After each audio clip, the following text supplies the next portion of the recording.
বিষয় একদম অন্যরকম একটা বিষয় নিয়ে চলে আসলাম।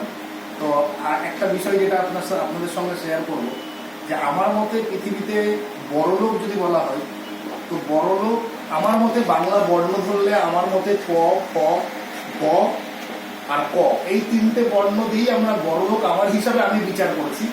আপনারা বলবেন আপনারা কিভাবে এটাকে নিলেন। তো যদি বলেন যে পতে যদি আমি বলি, পতে হলো পড়ে পাওয়া টাকাতে বড়লোক, অর্থাৎ পড়ে পাওয়া কেউ টাকা, অনেক টাকা পয়সা ধন দৌলত করে দিল, তারপরে সে বড় লোক। এটা সবার ভাগ্যে হয় না, এই সৌভাগ্য সবার হয় না। এবার যদি আমি বলি খতে হলো ফাঁকিবাজি টাকাই বড় লোক।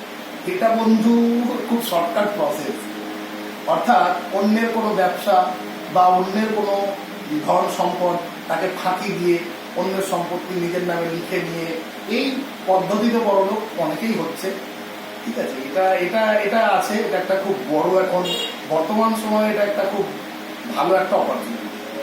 আর ক হলো, এবার বললাম বতে হলো বড় ডাল ধরে বড়, অর্থাৎ আপনি ধরেন কোনো প্রতিষ্ঠিত একজনের ব্যবসা, সে হয়তো অনেক কষ্ট করে প্রতিষ্ঠিত করেছে ব্যবসাটা, হঠাৎ করে কোনো একটা কারণে তার ব্যবসাটা চলে গেল, বা যাই হোক কোনো একটা প্রবলেম হলো, বা যে কোনো, এটা শুধু ব্যবসা বলে না, যে কোনো ক্ষেত্রে আপনি সেই অপরচুনিটিটা এনক্যাশ করে দিলেন, অর্থাৎ তার সেই সাজানো সংসারটা আপনাকে কিছু করতে হবে না, তার সাজানো সংসারের উপর থেকে আপনি তার জিনিসটাই মেরেছে রেখে আপনি বড়।